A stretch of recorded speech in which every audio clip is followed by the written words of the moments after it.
우리 같이 인사 나누겠습니다. 일주일 동안 수고하셨습니다. 은혜 받고 돌아갑시다. 이 시간에는 사사기 6장 7절부터 10절 말씀까지 읽었습니다. 오늘 말씀의 제목은 인과관계입니다. 인과관계. 오늘 말씀의 제목인 인과관계의 뜻을 사전에서 찾아보니까 한 현상은 다른 현상의 원인이 되고 그 다른 현상은 먼저의 현상의 결과가 되는 관계, 이렇게 설명하고 있습니다. 쉽게 말해서 어제 여러분이 살았던 삶의 결과가 오늘이에요. 그리고 오늘은 내일의 삶의 결과로 또 맺어지게 될 거예요. 우리는 오늘 본문 말씀에서 굉장히 중요한 인과관계를 발견하게 됩니다. 오늘 본문뿐만 아니라 성경 전체에 흐르는 원리, 원칙이 뭐냐면 인과관계예요.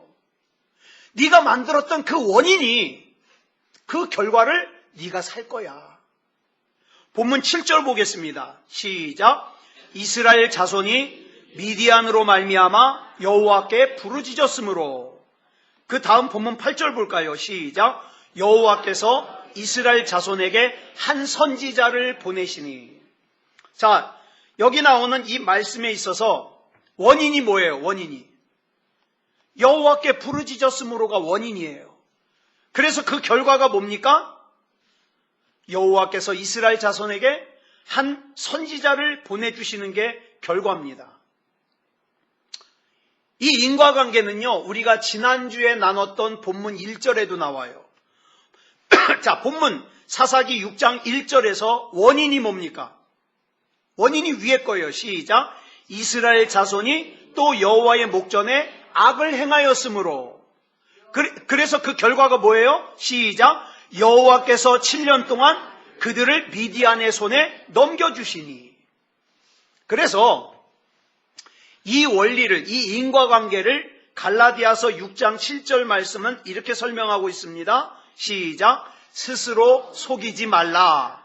하나님은 업신여김을 받지 아니하시나니 사람이 무엇으로 심든지 그대로 거두리라. 아멘. 즉 우리의 삶 속에서 인과관계는 반드시 적용되니까 하나님 무시하지 말라는 거예요. 괜히 하나님 안 믿으면서 믿는 척하지 말고, 하나님 사랑하지 않으면서 사랑하는 척하지 말고. 왜? 여러분이 지금 가지고 있는 신앙, 여러분이 지금 가지고 있는 믿음의 그 결과는 반드시 여러분에게 임합니다. 그래서 우리는 믿음다운 믿음이어야 되는 거예요. 그래서 이어지는 갈라디아서 6장 8절에서 이렇게 부연 설명합니다. 시작. 자기의 육체를 위하여 심는 자는 육체로부터 썩어질 것을 거두고 성령을 위하여 심는 자는 성령으로부터 영생을 거두리라. 아멘. 그러면서 또 이렇게 결론을 맺어요. 9절 시작. 우리가 선을 행하되 낙심하지 말지니 포기하지 아니하면 때가 이름에 거두리라. 아멘. 여러분, 이 하나님의 말씀이 우리에게 힘이 되는 것은 저와 여러분이 하나님을 믿잖아요. 그래서 하나님 말씀대로 삽니다. 선한 삶을 살고 믿음의 삶을 삽니다. 그런데 여러분 다 경험해 보셨잖아요. 그렇게 살았음에도 불구하고 결과가 내가 예상했던 것과 다르게 나올 때가 있어요. 내 인생의 결과가. 근데 하나님의 말씀이 우리에게 주시는 말씀이 뭐냐? 그래도 낙심하지 마라. 왜? 인과관계의 법칙을 반드시 지키시는 하나님께서 내가 포기하지만 않으면 하나님께서는 반드시 내가 심은 선한 씨, 내가 심은 믿음의 씨, 그 열매를 반드시 거두게 하신다 이 말이에요. 언제? 때가 이름에. 즉 우리 하나님께서는 가장 적당한 때, 하나님의 때에 우리가 심은 걸 그대로 거두게 하신다. 그러니까 나는 하나님 앞에서 함부로 살면 안 돼요. 왜? 그 열매 반드시 거둘 거니까. 우리가 살면서 쌓았던 선, 또 믿음, 우리가 생각할 땐 이게 뭐야? 수포로 다 돌아갔네? 이렇게 생각될 수 있지만 그러나 하나님은 절대로 수포로 돌아가게 하지 않는다고 약속하셨습니다. 그 하나님 믿으십니까? 그러면 실망하면 안 돼요. 낙심하면 안 돼요. 저와 여러분이 살면서 오늘 이 시간 나누고 싶은 말씀이 그거예요. 내가 하나님의 말씀대로 살려고 애를 썼는데, 무진장 노력했는데, 그럼에도 불구하고 내가 어려움 당할 때가 있어요, 없어요? 있어요. 예? 금요일 날 설교 들으신 분은 아시겠지만, 예? 저 금요일 날 같이 저랑 밥 먹은 목사님 중에 한 분은요, 너무 힘들어서 죽으려고 넥타이로 자기 목을 맸어요. 그 넥타이가 풀려가지고 살았어요. 그래서 이번에 집도 사고 어린이집도 인수하고 그래서 밥 샀어요. 지난 금요일 날. 어떤 목사님은 너무 힘들어가지고 저 덤프트럭, 달려오는 덤프트럭 안에 달려들어가서 죽으면 너무 행복할 것 같아서 덤프트럭이 달려오는데 거기 뛰어들었더니 차가 끽 쓰더니 운전사가 날려오는데 깡패같이 생겼더래요. 덤프트럭에 치여서 죽는 게 아니라 맞아 죽겠다 싶어서 도망갔대요. 네. 그런데 지금 얼마나 목회 잘하시는지 몰라요. 여러분, 내가 하나님의 말씀대로 살았음에도 불구하고 어려움 당하시는 분 있잖아요. 네. 내가 누군가에게 선을 베풀었는데 나에게로부터 내가 선을 베푼 그 사람이 나에게 악으로 갚아서 때로는 배신감을 느끼고 낙심하는 사람 있잖아요. 하나님, 내 마음 하나님 아시죠? 그렇게 나로 하여금 울게 만들었던 사람 있잖아요. 그런데 여러분 기억하세요. 아직 때가 되지 않아서 그렇지 때가 되면 반드시 열매를 거두게 하실 겁니다. 예. 근데 문제는 그 하나님이 하시는 응답들 중에 많은 것이 내게 응답으로 느껴지질 않아요. 나는 분명히 기도했는데 응답을 받지 못했다고 느끼는 건 왜 그럴까요? 그건 내가 원하는 방법대로 응답되지 않았기 때문에 그래요. 오늘 본문에 보면 그게 나와요. 자, 이스라엘 백성이 씨를 뿌리는 파종할 때가 되면 미디안 사람들과 아말렉 사람들과 동방 사람들이 쳐들어와 가지고 밭을 엉망으로 만들어버려요. 그래서 어떤 사람은 씨를 뿌린 밭이 엉망이 돼서 망쳐버리고 어떤 사람은 씨도 못 뿌려요. 도망다니느라고. 이런 상황에서 자, 봄에 씨를 못 뿌리니까 가을에 거둘 수 있어요, 없어요? 없어요. 그래서 젖과 꿀이 흐르는 가나안 땅에 들어와 살면서도 어떻게 해요? 궁핍함이 심한지라. 이런 상황에서 이스라엘 백성이 하나님 앞에 기도했겠어요, 안 했겠어요? 하죠. 하나님 좀 구해주세요, 구해주세요. 나를 괴롭히는 저 미디안 사람들과 아말렉 사람들과 동방 사람들 좀 어떻게 조치 좀 취해주세요. 기도하지 않았겠어요? 그 기도한 이스라엘 백성에게 이스라엘 백성이 응답이라고 느낄 만한 것은 뭐예요? 하나님이 그 미디안 사람들과 아말렉 사람들과 동방 사람들을 막을 수 있는 군인들을 보내주시는 거예요. 그죠? 네? 아주 싸움 잘하는 장군을 보내주시는 거예요. 아주 훌륭한 무기를 보내주시는 거예요. 기관총 같은 거. 야, 나 이 기관총만 있으면 너희들 나 혼자서도 막 수백 수천 다 싸울 수 있어. 이런 거 하나님이 보내주시길 원하는 거예요. 그래서 본문 6절로 7절을 보면 이스라엘 자손이 하나님 앞에 기도했어요. 자, 뭐라고 기도했는가 한번 볼까요? 시작. 이스라엘이 미디안으로 말미암아 궁핍함이 심한지라. 이에 이스라엘 자손이 여호와께 부르짖었더라. 이스라엘 자손이 미디안으로 말미암아 여호와께 부르짖었으므로 그랬더니 8절에 응답이 있어요. 8절. 이스라엘 자손들의 부르짖음에 하나님께서 응답을 하셨는데 하나님께서 응답하신 그 응답이 이스라엘 백성들이 기대했던 응답이 아니에요. 전혀 예상치 못했던 응답이에요. 어떤 응답인가 한번 볼까요? 시작. 여호와께서 이스라엘 자손에게 한 선지자를 보내시니. 지금 이스라엘 백성이 기도하면서 기대하는 응답은 미디안 사람들, 아말렉 사람들, 동방 사람들을 물리칠 수 있는 용감한 장군, 또 강력한 무기, 많은 군인이에요.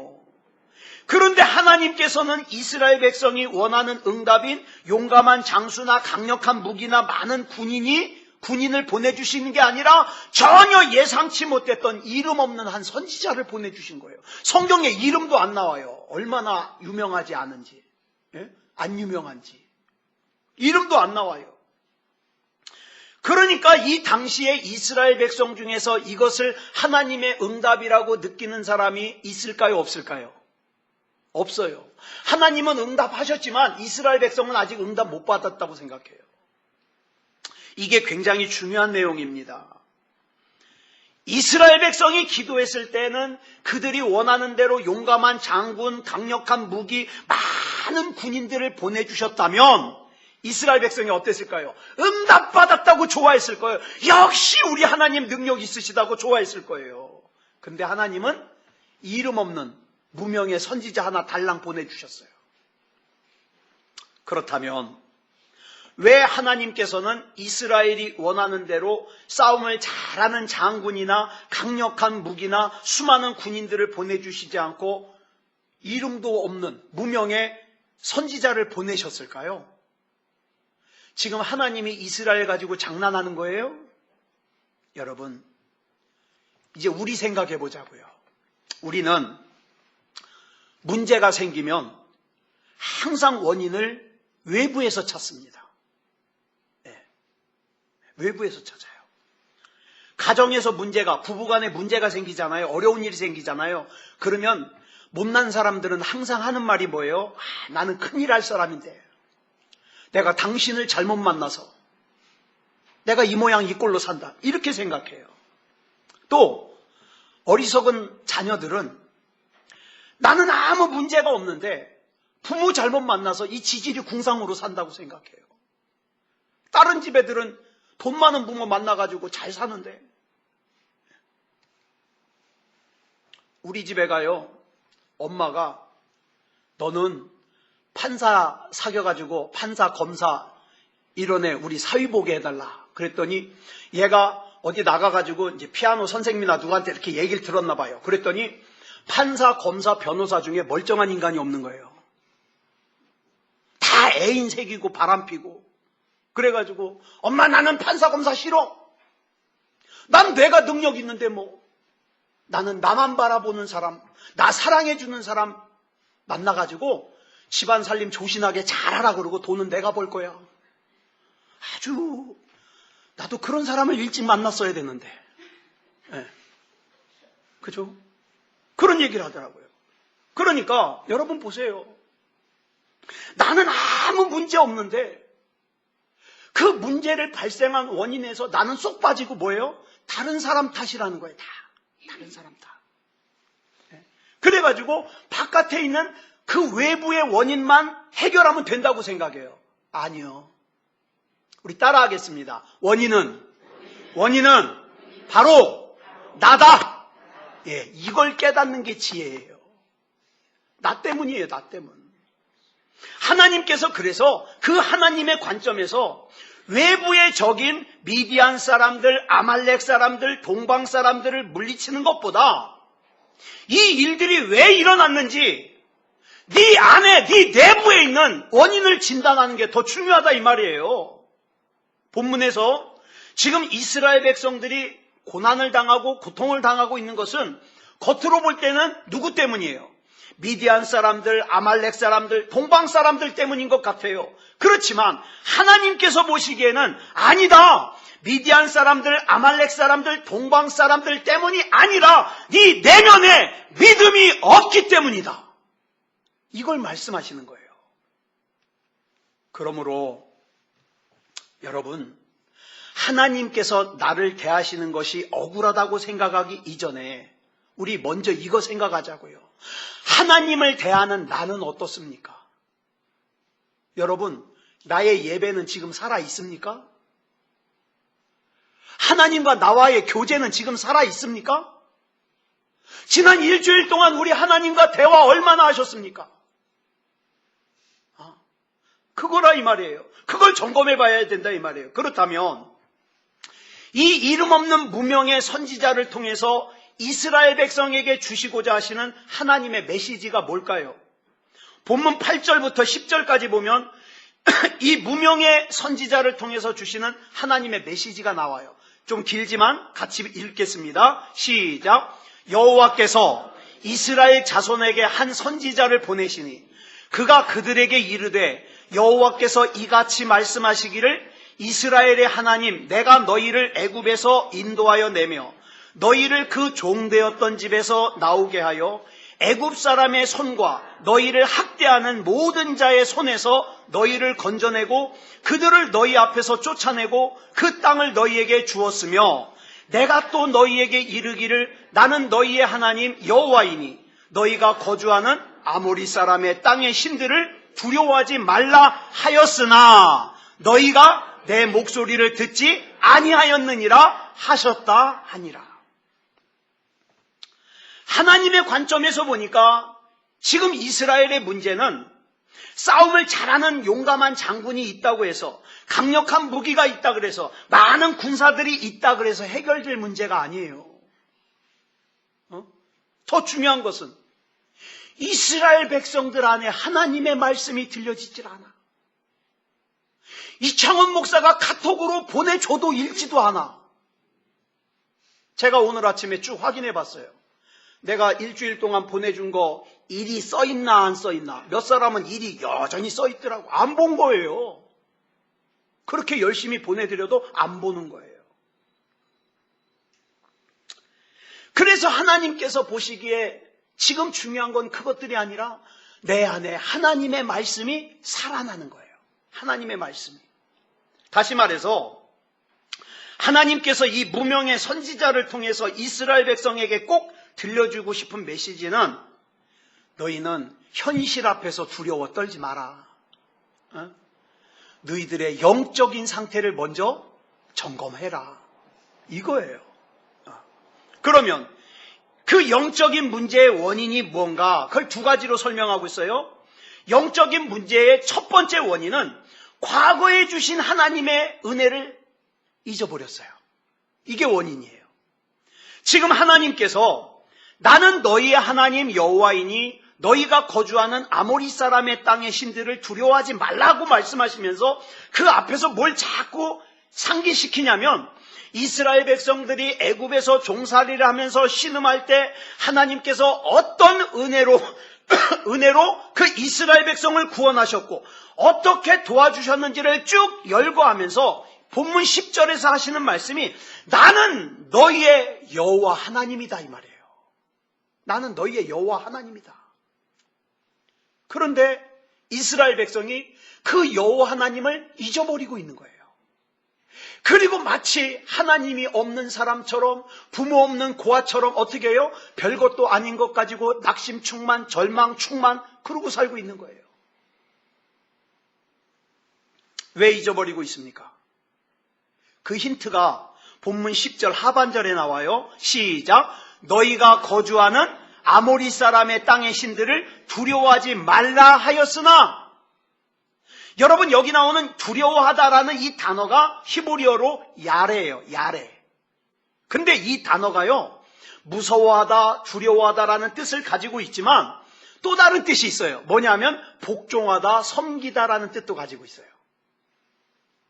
그러니까 본문 10절에서 아모리 사람의 땅의 신들을 두려워하지 말라라는 말은 무슨 뜻도 돼요? 아모리 사람의 땅의 신들을 섬기지 말라라는 뜻도 돼요.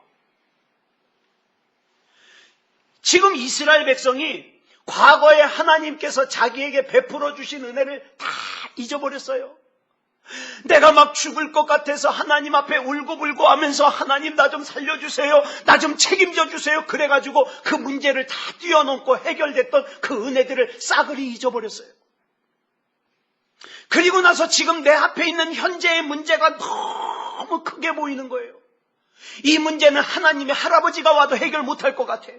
그래가지고 이 문제가 너무 크게 보이다 보니까 어느 순간인가부터 그 문제가 나를 압도해버려요. 나를 완전히 짓눌러버려요.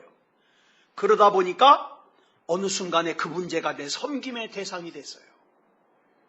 나는 이 문제만 해결되면 나는 하나님보다 더 믿을 것 같아. 이 섬김의 대상이 얼마나 강력한지 우리로 하여금 하나님을 신뢰하지 못하게 해요.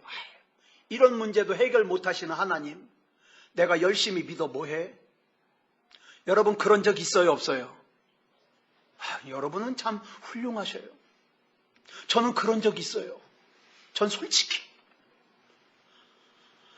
내가 하나님 앞에서 신학을 하고 목사가 되겠다 그러고 목회를 하고 있는데 이런 문제조차도 해결 못할 주시면 내가 하나님 어떻게 믿어요? 어떻게 믿고 내가 하나님 앞에 내 인생을 맡겨요? 전 솔직히 그렇게 기도한 적이 있음을 고백합니다. 창피해서 목사 가라도 할 수 없어요. 내가 한 걸 뭐. 나 그렇게 한 걸. 나를 짓누르는 문제가 너무 심각하다 보니까 상대적으로 내가 믿는 하나님이 너무 작아 보여요. 능력 없어 보여요. 여러분 삶에 다 무거운 문제가 있을 겁니다. 돈 때문에 무거운 문제, 장래에 대한 두려움, 또 몸이 여기 아파서 두려운 거, 이런저런 무거운 문제.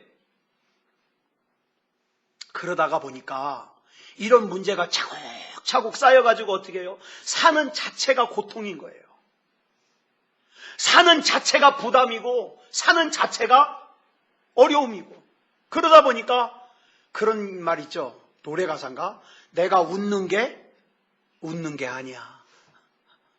그냥 사람 만나가지고 예의상 악수하면서 웃긴 웃는데 입은 웃는데 얼굴은 찡그러져 있어요. 왜? 내 마음에 평화가 없거든요.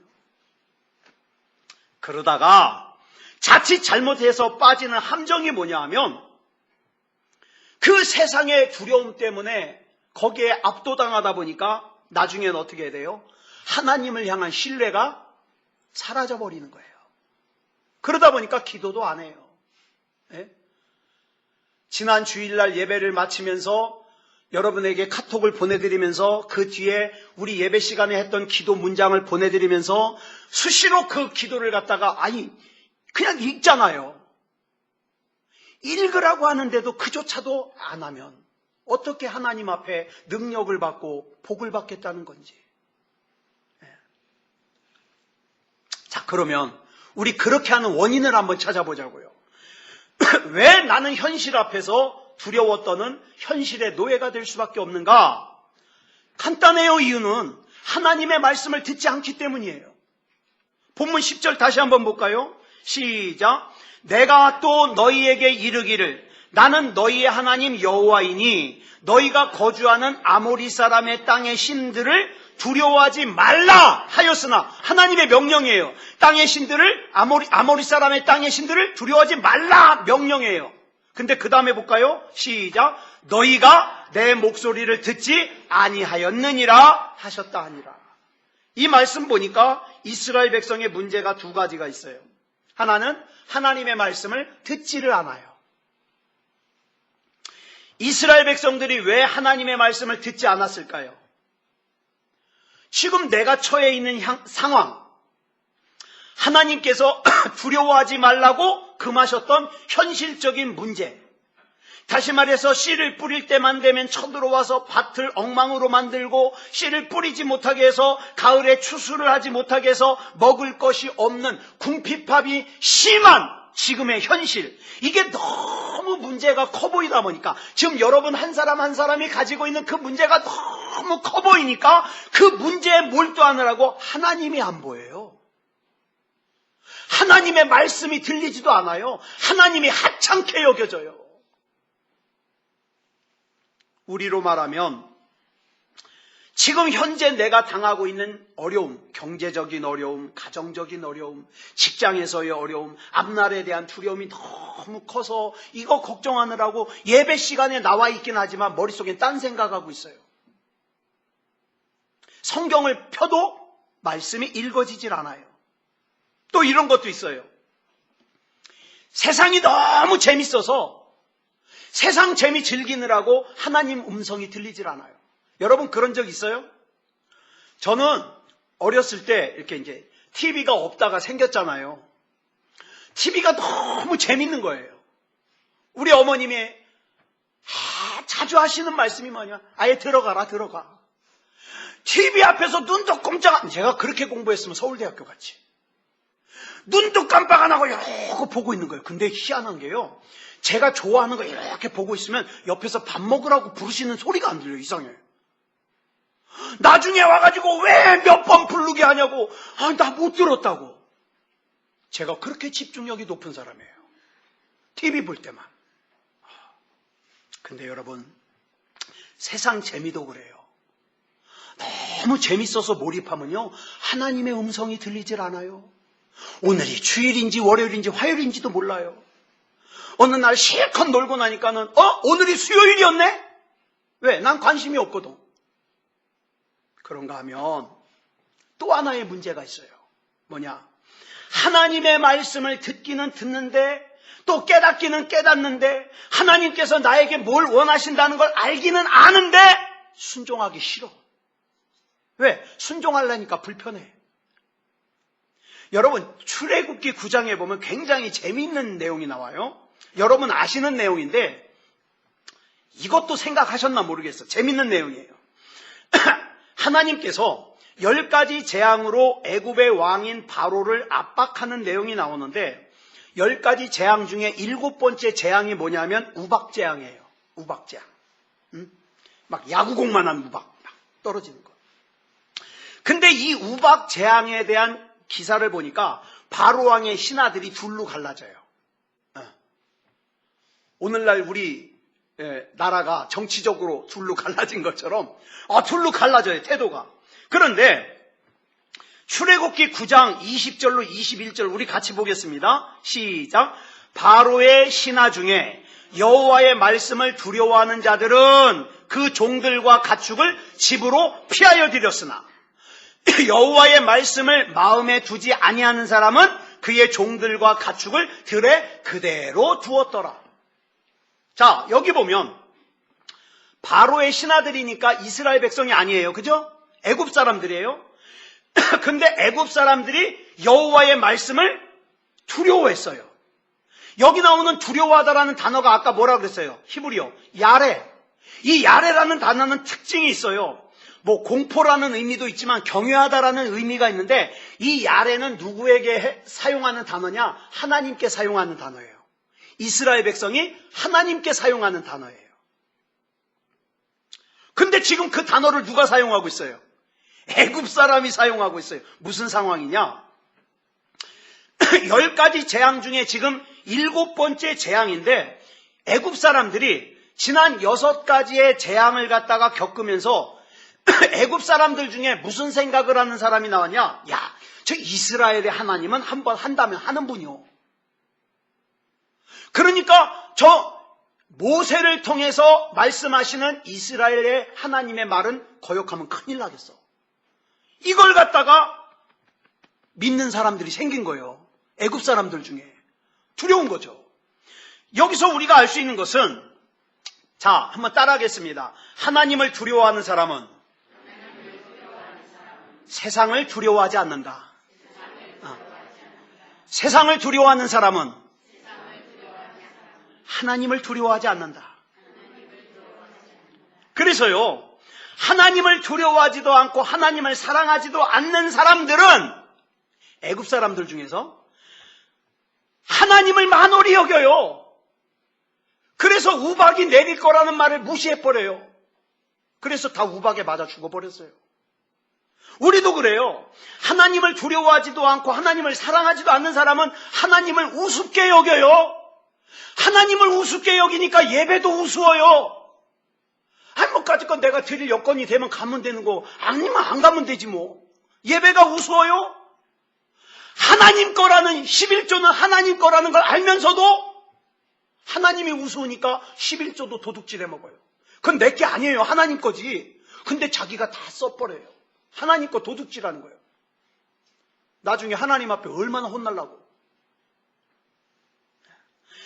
여러분 로마서 13장 13절을 보면 사도 바울이 이렇게 권면합니다. 시작. 낮에와 같이 단정히 행하고 방탕하거나 술 취하지 말며 음란하거나 오색하지 말며 다투거나 시기하지 말고 여러분 지금 이 권면을 누구에게 하고 있는 거예요? 우리 수요일 날 로마서 배우잖아요. 여러분 로마서는 누구에게 쓴 편지예요? 로마에서 살고 있는 그리스도인들, 아직 복음을 잘 모르는 그리스도인들이에요. 그런데 이 당시에 로마에 있는 그리스도인들이 얼마나 믿음이 좋다고 소문이 났는지 몰라요. 근데 믿음이 좋다고 소문난 로마 교회의 그리스도인들에게 지금 이 권면을 하는 거예요. 뭐라 그래요? 믿음이 가장 좋다고 소문난 로마 교회 그리스도인들에게 방탕하지 말래요. 믿음이 가장 좋다고 소문난 로마 교회 그리스도인들에게 술 취하지 말래요. 믿음이 가장 좋다고 소문난 로마 교회 그리스도인들에게 음란하지 말래요. 믿음이 가장 좋다고 소문난 로마 교회 그리스도인들에게 호색하지 말래요. 믿음이 가장 좋다고 소문난 로마 교회 그리스도인들에게 다투거나 시기하지 말라 그래요. 여러분, 아무리 믿음이 좋다고 소문이 나도 이거 기억하세요. 하나님을 두려워하지 않으면, 하나님을 사랑하지 않으면 자동적으로 하나님을 우습게 여기게 되고, 하나님을 우습게 여기면 예배도 우스운 거예요. 그 드려도 되고 안 드려도 되고, 11조 떼먹는 것도 우스운 거예요. 네? 또 하나님의 말씀을 신뢰하지 못해요. 그래서 교회는 다니지만 하나님을 신뢰하지 못해요. 그래서 결과로 어떻게 해요? 자기 능력대로만 살아요. 불행한 거죠. 저는 오늘 말씀을 마무리하면서 저와 여러분이 하나님을 두려워하는 사람, 하나님을 사랑하는 사람이 되기를 바랍니다.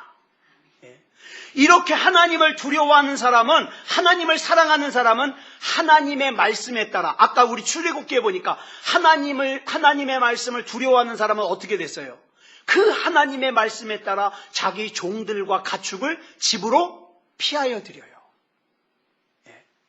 그러나 여전히 하나님이 우스운 사람, 하나님의 말씀을 마음에 두지 않은 사람은 하나님의 경고를 무시하고 그 종들과 가축을 밖에 방치했다가 우박에 맞아 죽어요. 뿐만 아니라 자기도 밖에 있다가 우박에 맞아 죽어요. 자, 저와 여러분 어떻습니까? 하나님을 두려워하며 하나님을 사랑하며 하나님의 말씀대로 살고 계십니까? 하나님께서 저와 여러분에게 무명의 선지자를 통해서, 참 부족하지만 이창원 목사를 통해서 주시는 하나님의 말씀을 들을 수 있잖아요. 그러면 그 말씀이 내 속에서 어느 정도의 비중이 되냐 이 말이에요. 어느 정도로 무겁냐 이 말이죠. 마지막으로 제가 이재철 목사님 얘기를 좀 자주 하는데 제가 너무 좋아하니까, 이재철 목사님이 쓰신 책 중에 저는 여러분 이거 한 번씩 꼭 읽어보셨으면 좋겠어요. 비전의 사람이라는 책인데 오래전에 나온 책이에요. 여기에 보면 한 여성 성악가 얘기가 나와요. 이분 얘기만 하고 마칠게요. 이분이 지금 이탈리아에서 유럽 성악계의 샛별처럼 떠오르는 한국의 여성 성악가라고 합니다.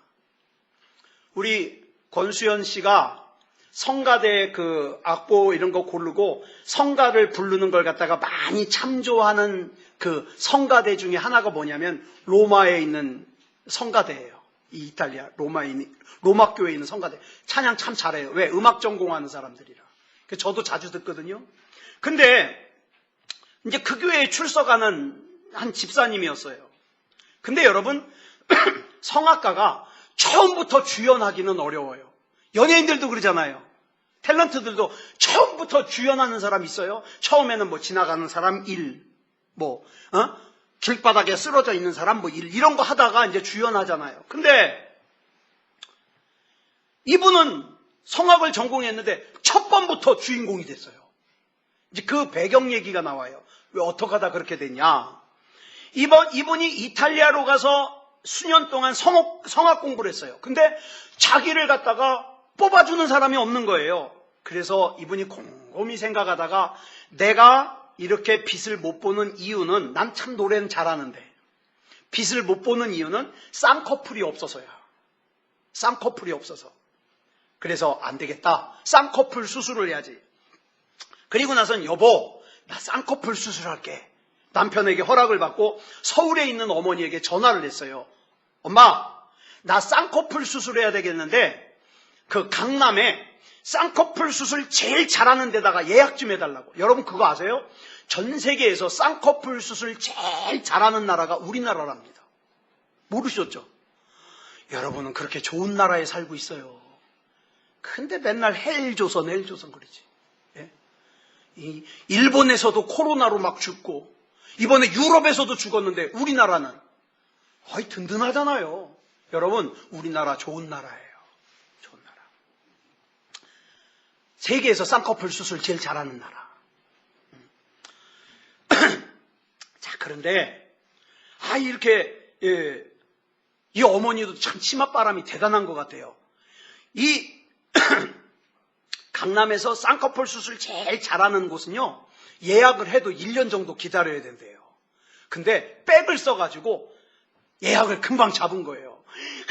딸에게 전화해가지고 진짜 어려운 데인데 약속 잡았다. 빨리 들어와라. 그리고 나서 너무 기분이 좋은 거예요.